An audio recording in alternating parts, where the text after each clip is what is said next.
కాకినాడ జిల్లా పిఠాపురం నియోజకవర్గంలో ఉప ముఖ్యమంత్రి జనసేన అధినేత పవన్ కళ్యాణ్ గొల్లప్రోలు సత్యకృష్ణ ఫంక్షన్ హాల్లో జరిగిన సామాజిక పింఛన్లు పంపిణీ కార్యక్రమంలో పాల్గొని పింఛన్దారులకు పింఛను పంపిణీ చేశారు. ఈ కార్యక్రమంలో జిల్లా కలెక్టర్, ఎస్పీ, జిల్లా అధికారులు పాల్గొన్నారు.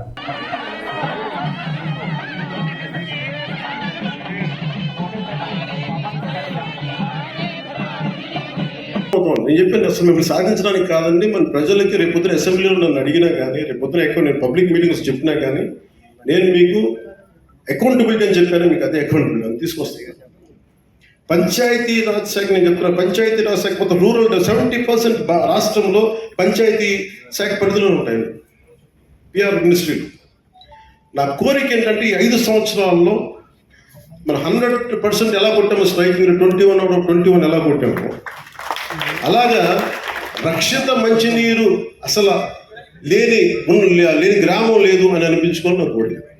ఎంత సాధ్యపడుతుంది అనేది నిధులు, నా విల్లో పవర్, నా విల్లో శక్తి ఉంది, నా సంకల్పంలో శక్తి ఉంది, వనరులు, బడ్జెట్, మిగతా వాళ్ళందరూ కలిసి వచ్చే విధానాన్ని బట్టి ఒక్క గ్రామం కూడా లేకుండా, అసలు రక్షిత మంచినీరు లేకుండా ఒక గ్రామం లేదు అది అనిపించుకోవాలి. అలాగే ఎక్కడో మారుమూల అరకులో ఇంకా డోలీలు కట్టుకొని గర్భిణీ స్త్రీలను తీసుకొస్తారు, అది పోవాలి.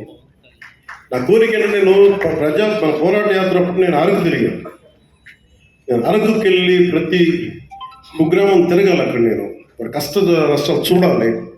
నాకు ఇంత అపూర్వమైన మ్యాండేట్ ఇచ్చారు ప్రజలు. పిఠాపురం ప్రజలకు నేను ఎందుకు ఇంత రుణపడి, నిజంగా చెప్పాలంటే నాకు ముఖ్యమంత్రి స్థానం మీద కానీ, ఉప ముఖ్యమంత్రి మీద స్థానం కానీ నాకు నిజంగా నేను ఏమనుకోను. కష్టాలు ఉన్నప్పుడు పనిచేసే వ్యక్తిగా ఉంటే చాలా నేను అలాంటి అవ్వాలి అనుకున్నాను.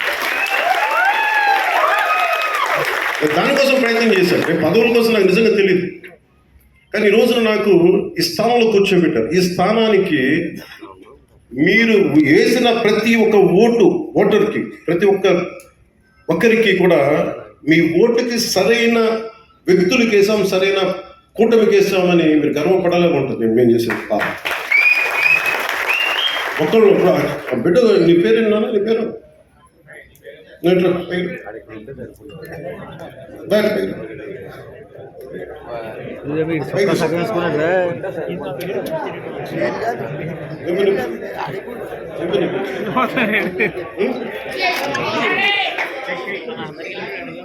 చాలాసార్లు గొల్లపురం వచ్చినప్పుడు కూడా చిన్నపిల్లలు దొరుకుతారు ఇంట్లో. మోడీ గారి గురించి చెప్పినప్పుడు ఛత్రికి ఏం అర్థమైంది తెలియదు కానీ చప్పుడు కూడా వచ్చింది. నాకు నిజంగా అనిపిస్తాయి, ఈ బిడ్డల భవిష్యత్తు కోసం కాకపోతే ఏం చేస్తాం. ఇప్పుడు నేను రక్షిత మంచినీరు వీళ్ళకి ఇవ్వగలిగేది ఏముంది? కనీసం తాగడానికి మంచి నీళ్ళు ఇవ్వగలగాలి, మంచి చదువు చెప్పించగలగాలి. వీళ్ళకి ఏం చేయగలం? వీళ్ళకి కనీసం వాళ్ళ అవసరాలకు కానీ, వాళ్ళు చదువుకోవడానికి కానీ, హాస్పిటల్స్ కానీ, వైద్యం ఏదైనా ఇబ్బంది వస్తే హాస్పిటల్స్ కానీ, చదువుకోవడానికి బడి కానీ. నేను చెప్తాను 2047 చంద్రబాబు గారు ఇదే అనుకుంటున్నారు. చంద్రబాబు గారు ఇదే చెప్తా ఉన్నారు, అద్భుతంగా రాణించాలి, భారతదేశం should become number 1 in the world అని. మోడీ గారి కోరిక అది. ఆ కోరిక నిజం నెరవేర్చాలంటే మనం ఈ తరం కోసం పనిచేయాలి. నేను ఓట్ల కోసం ఇక్కడ తీసుకురావాలి. వీళ్ళ గుండెలు చేసి చెప్తున్నాయి, వీళ్ళు భరోసా ఇవ్వడానికి వచ్చాను. మేము ఉన్నాం. ఆ బిడ్డల కోసం నేను ఎంత తప్పన పడతానో నాకు తెలియదు, కానీ అందరూ నా బిడ్డలే అనిపిస్తుంది. ఈ బిడ్డల కోసం బిడ్డల కోసం